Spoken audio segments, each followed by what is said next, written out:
minor request. Got a minor request. Hope everybody having a phenomenal morning. Got a small request, man. Stop hitting me and getting in my comments, telling me what to tell King, okay? I know my son. Think I ain't spoke to my son? Think I ain't told my son, his mama, and his grandmama, his ass going to prison. If you goddamn keep this shit up, his ass going to prison. Ain't no way around it. Ain't nothing I'm gonna be able to do about it. Can't nobody stop it but him. You know what I mean? I've already had the conversation. I've already made my peace with it. Because I know that energy. I was that energy. I know exactly how it's gonna turn out. You can. What it do is 903 Boxing. I'm your host, Charles J. Ladies and gentlemen, that was T.I. He was responding to his son King, and a little situation he going through. I didn't know his son was a rapper, but this is like father, like son, part 2. Let's get to the shit. T.I.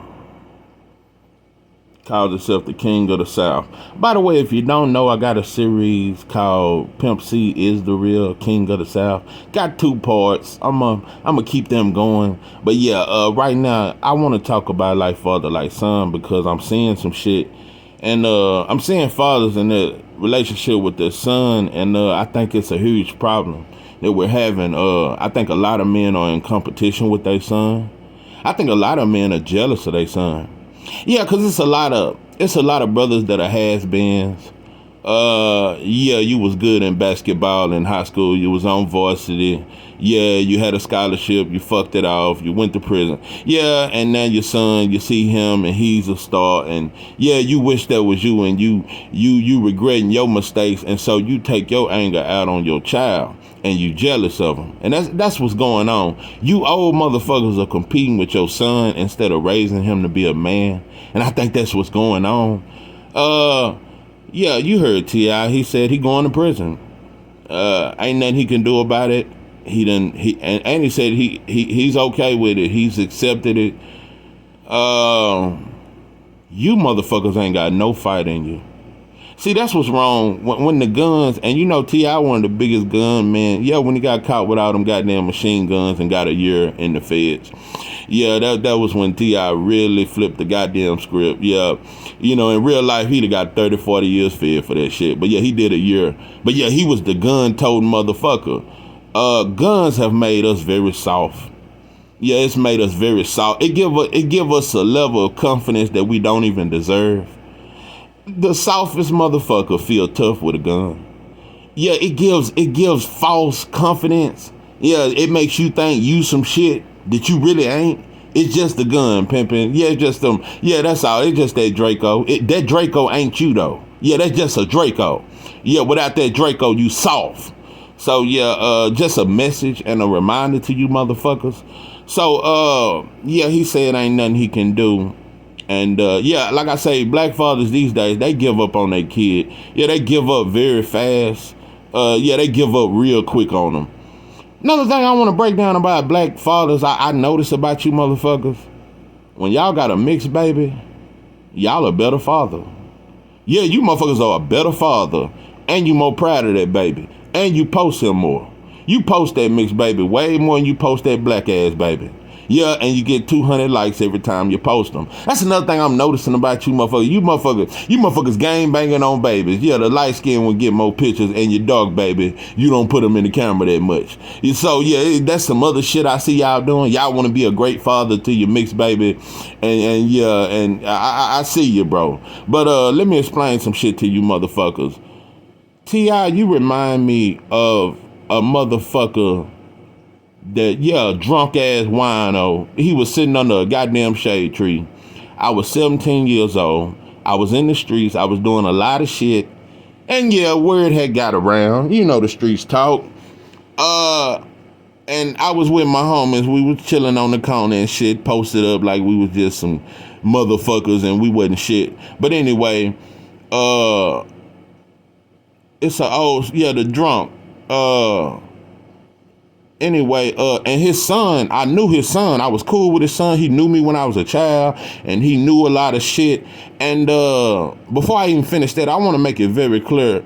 When I got in the streets, it really wasn't even, I don't believe it's by choice. It was more by neglect. Yeah, feeling neglected and trying to find, just feeling, feeling lost and searching for a home. Feeling like where I was living at, I felt like I wasn't, shit wasn't panning out. It was a lot of shit going on. So I kind of drifted off looking for acceptance somewhere. I felt like I wasn't accepted where I was at. And I felt like a lot of family members didn't accept me. They kicked me out. And so, I felt it was a alone feeling. So I found something in the streets. Yeah, the Bloods, that was my family, I thought. Yeah, that was what made me feel like I had a family, because I feel like my family rejected me. And I was only 13, 14 years old. And so, but all is forgiven. I forgive y'all. Yeah, you kicked my ass out. But it's okay. It's all love. I love my people. You just got to get past shit. But when it comes to the street shit, there wasn't no shit I just ventured into and just wanted to do. Now, there was some shit I felt lost and didn't have a family. So the streets was my family. So, that's just a little reminder and example. So anyway, I'm 17. We on the corner with my partners. We've been doing a lot of shit. We making noise and shit. And he singled me out. And he was like, your ass going to prison. And I just looked at him. He said, yeah, you going, and all you motherfuckers, all you going, and y'all gonna tell on each other. He said, you motherfuckers going to prison. Yeah, that's what's gonna happen to you motherfuckers. You motherfuckers think y'all bad, y'all going to prison. And I remember I never disrespected them. I never really disrespected my elders coming up. I learned some shit.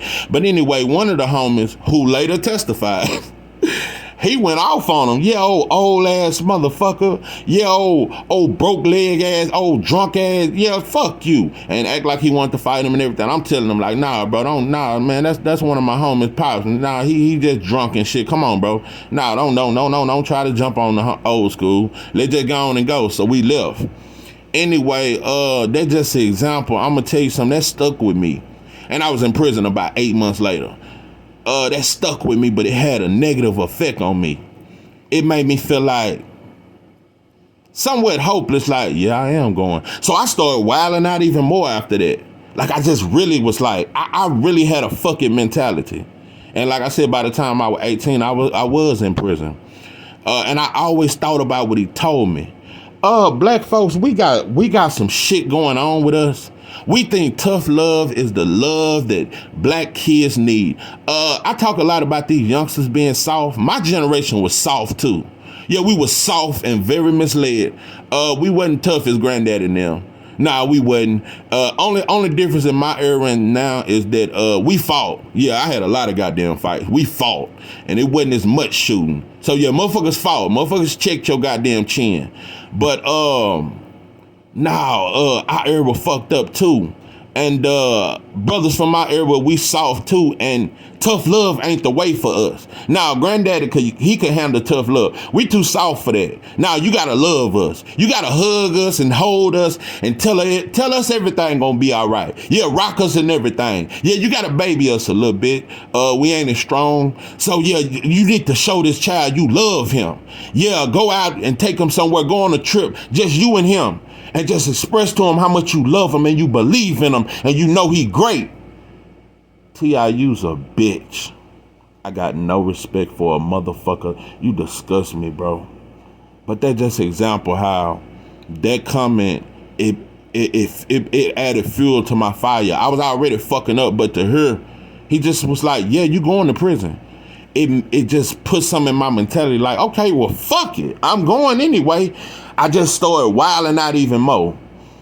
Another example I want to give you, I was 21. I had been down 3 years at this time. And it was the year before I stopped gangbanging.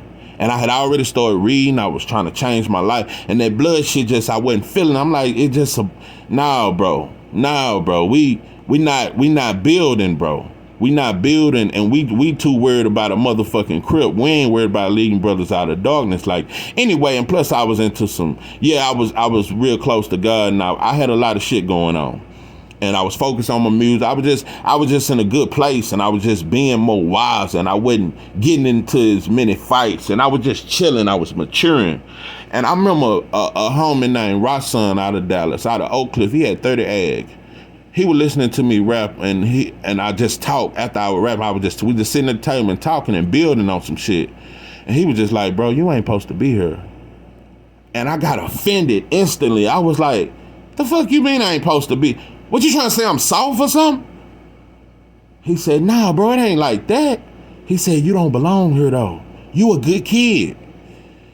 And man, it's like, I went from being angry to embracing it, and it took me back to my childhood, and I was like, yeah, I was a good kid. I wasn't no bad motherfucker. No, I got in the streets off loneliness and emptiness. No, I wasn't going in the streets to be tough and be a gangster. No, I went for love. Yeah, I was searching for some goddamn love and acceptance and to feel like I belong somewhere. Yeah, because I feel like my family rejected me, so that's why I got in the streets. So he reminded me that I was that good boy. Yeah, that was a straight A student. Yeah, and a great football player and all that. Yeah, and can sing and sang in the choir, directed the choir. Yeah, reminded me of who I am. Nah, I ain't this street gangster I thought I was. I was a good child. So yeah, it took a real man to bring that out and help me realize that, yeah, I'm a king, pimpin'. And so I advise you big homies, let the little homie know he a king and stop telling him he going to prison. Show him you love him, and maybe he'll understand it better by and by. It's 903 Boxing. I'm your host, Charles J. With that, I'm out.